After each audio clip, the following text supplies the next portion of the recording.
Well, God forbids, no? God forbids, kung totoo yung balita na yan, at pinapasok siya in the pretense na kasama siya, no? Membro. Falsely, no? Falsely.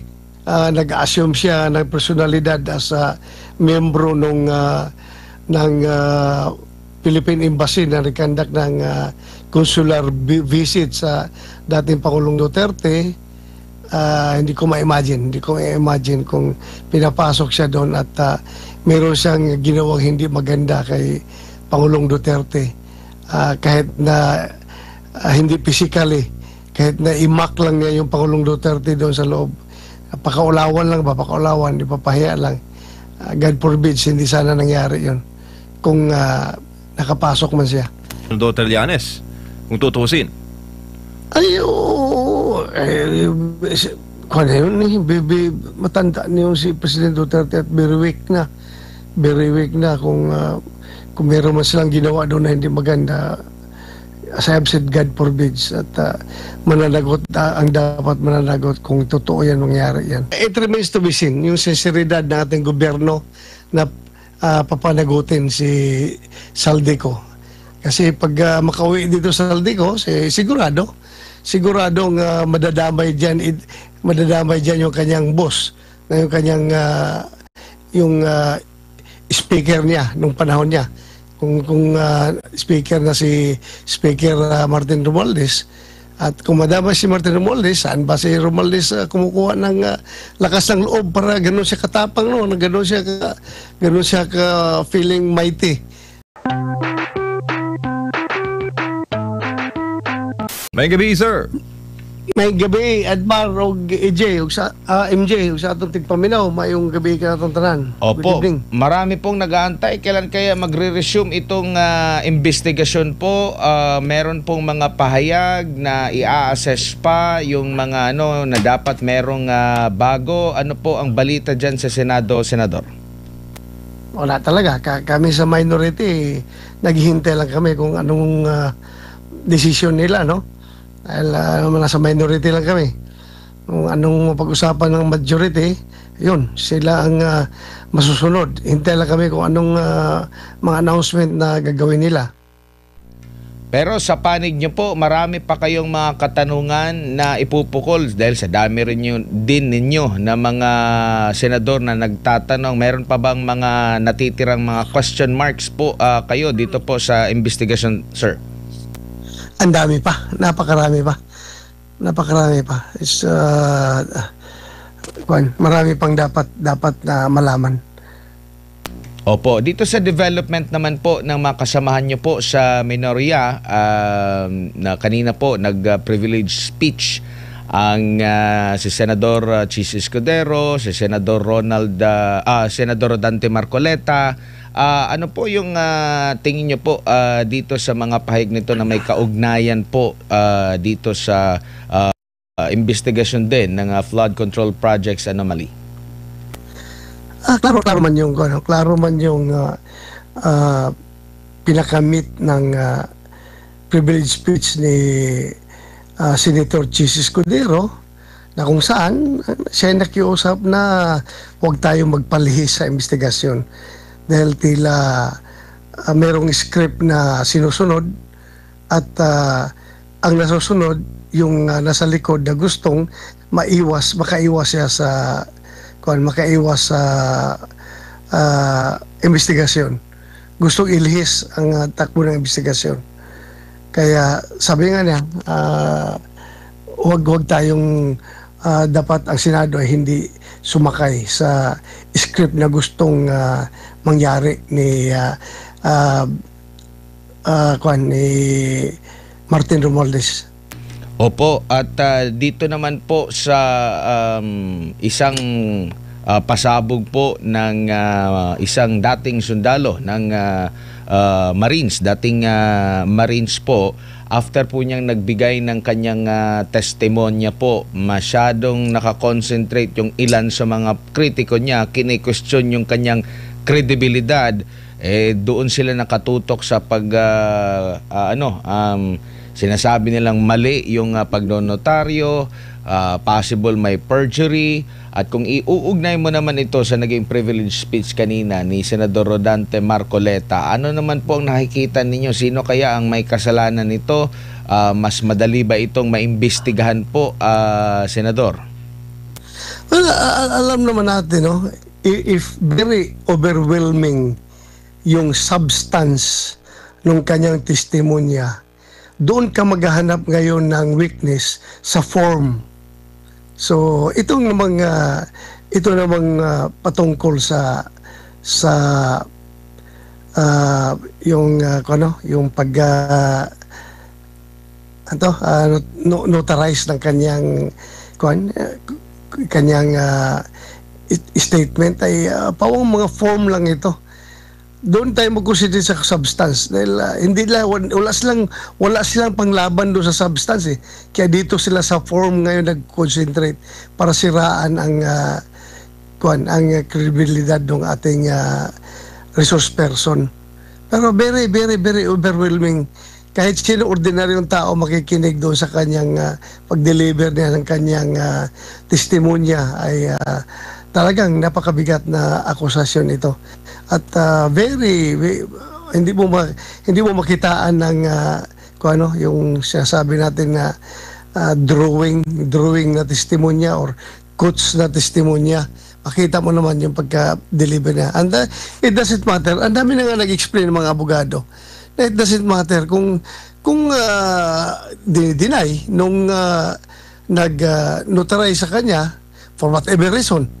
Kung tinakot ba yun o tinawagan ba or na mo yung pag-notarize, hindi natin alam, no, dahil hindi pa na-imbestigahan hanggang ngayon. Pwede namang pumunta sila maghanap ng ibang notaryo na yung klaruhin talaga na yung abogado ang magpirma. Pwede naman gawin yan. At kahit na hindi nila gawin yun, wala namang problema dahil yung statement na binigay niya doon sa Blue Ribbon Committee ay recorded naman yun. Sworn naman yun lahat. Before siya nagsalita, he took his oath na he was telling the truth and nothing but the truth. Kaya wala pong epekto yun, yung kanilang mga kiniklaim ngayon. Baka mas masama pang epekto noon sa abogado na nag-deny kung talagang mapatunayan na sa opisina niya yung ginawa, baka may papanagutan pa siya. Opo, so kayo po ay naniniwala na gaya ng sinabi ni Senador Rodante Marcoleta na moot and academic na mas mabigat pa rin yung nagbigay siya ng recorded testimony sa Senado mismo at pinagtatatanong ng mga senador, parang sinala talaga kung kaya ba niyang panindigan yung kanyang istorya po, Senador. Correct. And he did very well sa kanya doon sa interpellation na ginawa sa kanya. And everyone was satisfied with his answers, no?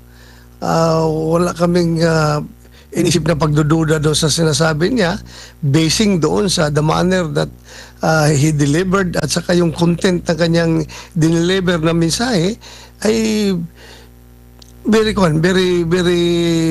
satisfied naman yung members ng committee. Opo, at hindi lang din minorya ang nagtanong dito kay former Master Sergeant Guteza, Senador, dahil maging ilan at bukas siya. No, kasi kung scripted pa 'yon, kumbaga stick lang talaga doon at hindi niya papanindigan. Pati nga yung yung spesipiko na mga pagtatanong para talaga masala ng husto, sinagot po niya para malaman, like kagaya doon sa yung itsura ng bahay, na meron pa ba siyang naaalala.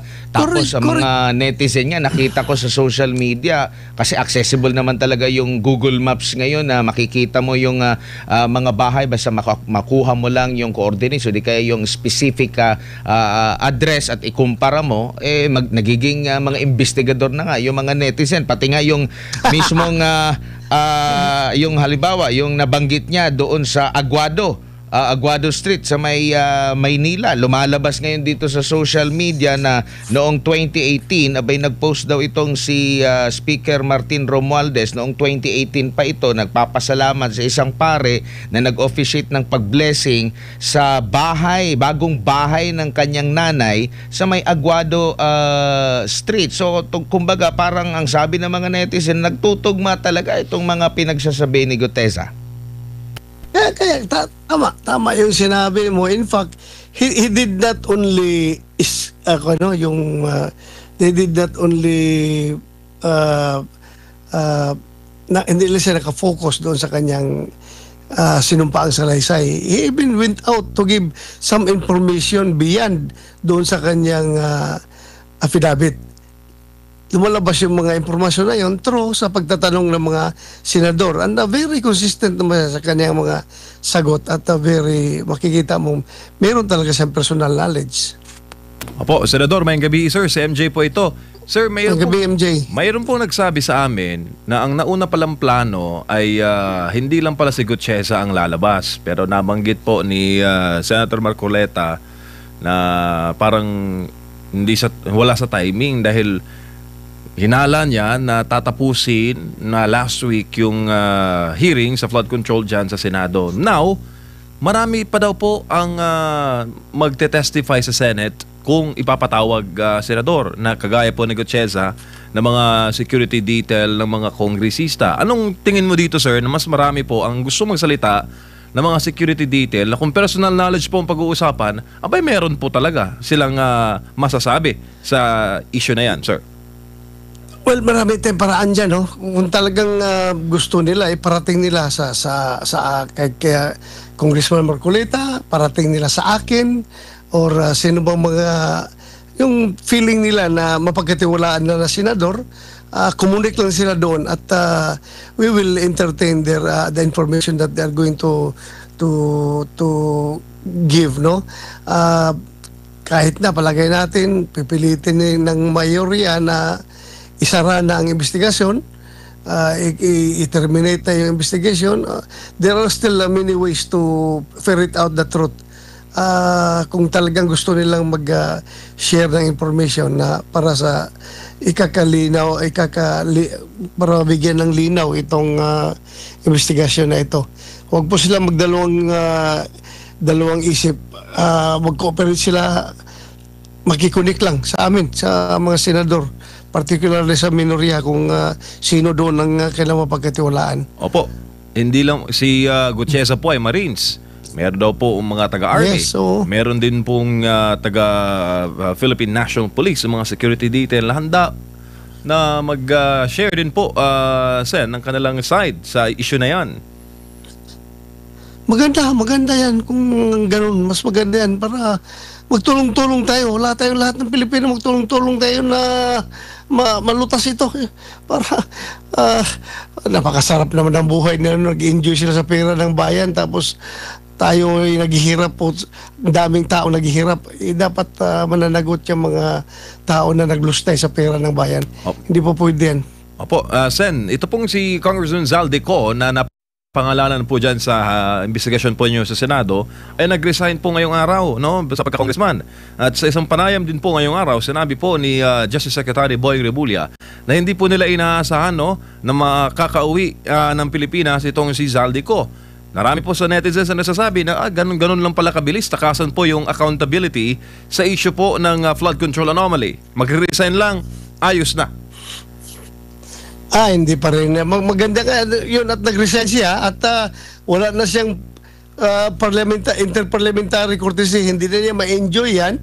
So pwede na siyang ma-issuehan ng sampina ng committee at kung hindi siya magsipot, hindi siya sisipot, then kuha na siya, ma-cite in contempt at warrants will be issued by the Senate laban sa kanya. So may warrant na siya kung hindi pa siya malabasan ng warrant sa korte depende sa kaso na pinail ng DOJ sa kanya, ay meron na siya isang warrant galing dito sa Senado. Maganda yun. Ganda yun na resign siya para wala na. Hindi na siya covered ng interparliamentary courtesy. Tapos pupunta po siya sa bansa na wala tayong extradition treaty. May nagsabi, Portugal daw, Senator.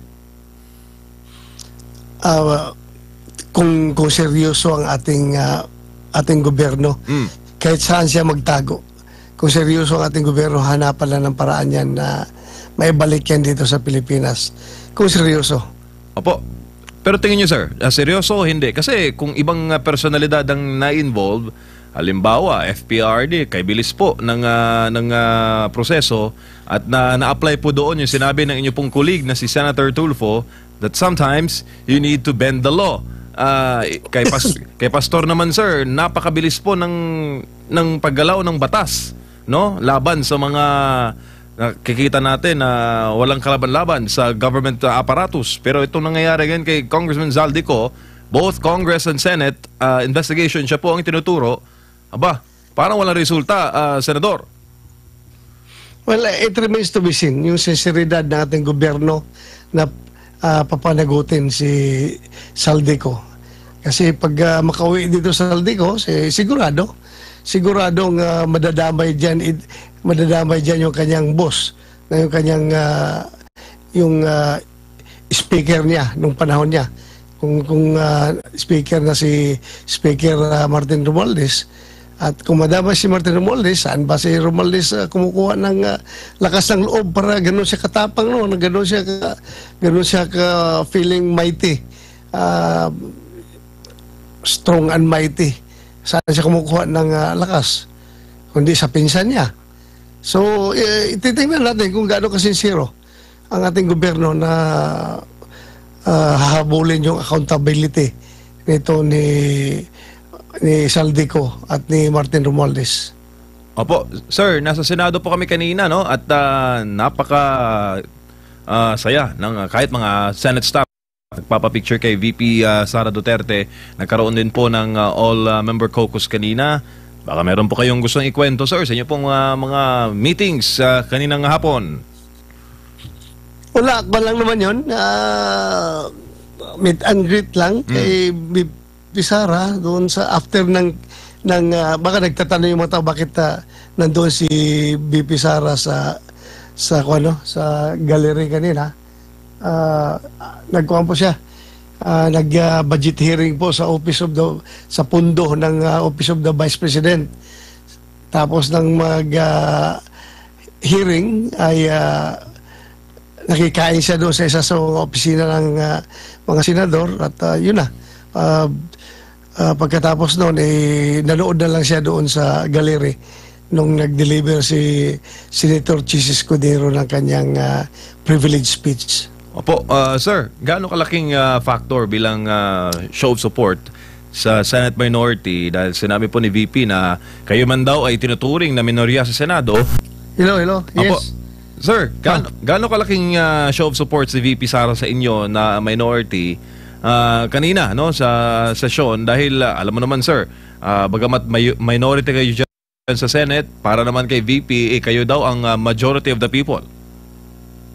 Malaking bagay yun, no? Malaking bagay yun. Lalong-lalo na doon sa mga kasamahan namin sa minority na medyo bugbog sarado ngayon. Malaking bagay yun na nakita si VP Sara. Opo, alam mo naman na Senator, mukhang pong sasabong pa biya, no? Dehado ang laban. Dehado. Oo. Pero Sen, ano pang mga inaasahan nating collab ninyo with the Vice President in the coming days ahead? Inaasahan po ba natin na mas marami pa activities, no, na pagsasamahan ng minority ng Senate at ng ikalawang Pangulo? Dahil alam mo naman, Senador, by February, alam mo na ang mangyayari. May magpa-file na naman ng impeachment case laban kay VP Sara Duterte. Hindi pa sila mahiya. Ulitin nila yun na busy tayo dito sa mga trilyones na nawawala, tapos yung cleared sa kuha na 125 million, ulitin na naman nila, gagawin nilang ground for impeachment. Kaulo ba naman na, hindi ba nakakahiya yung gano'n? Nakakahiya naman siguro. Pero sige lang, be that as it may, karapatan nila yan kung mag-refile sila. At tingnan natin kung makalusot doon sa House ngayon with the present situation ng House, kung ipapalusot pa rin nila. Kung ipalusot nila pagdating sa Senado, hintayin namin kung makarating sa Senado. Opo, sir, may bala ako dito tayo kay dating Pangulong Duterte. Meron pong balita, Senador, na nakuyapan daw, no? Si FPRD sa loob ng kanyang detention facility. Worse, ay hindi po ito agad na ikikwento in real time sa immediate family ng dating Pangulo ng Pilipinas. Meron din nagsasabi, sir, na mukhang yung welfare check na isinasagawa ng ating pamahalaan ang nagpupunta daw mismo sa selda ng FPRD ay itong si dating Senador Antonio Trillanes. Yan din ang pagkaalam ni Congressman Pulong Duterte. Anong masasabi mo dito, sir? Well, God forbids, no? God forbids kung totoo yung balita na yan, pinapasok siya in the pretense na kasama siya, no? Membro. Falsely nag-assume siya ng personalidad as membro ng Philippine Embassy na nag-conduct ng consular visit sa dating Pangulong Duterte. Hindi ko ma-imagine kung pinapasok siya doon at meron siyang ginawang hindi maganda kay Pangulong Duterte. Kahit na hindi physically, kahit na imak lang niya yung Pangulong Duterte doon sa loob. Papakaulawan, ipapahiya lang. God forbids, hindi sana nangyari yun kung nakapasok man siya. Tsaka, alam mo naman, Senador, hindi patas ang laban. Kung mano ang pag-uusapan, dahil alam mo, matanda na si FPRD. Ano pang malay niya sa mas bata dating Senador Trillanes, kung tutusin. Ay, oo. Matanda niyo si President Duterte at very weak na kung meron man silang ginawa doon na hindi maganda. As I have said, God forbids at mananagot ang dapat mananagot kung totoo yan mangyari yan.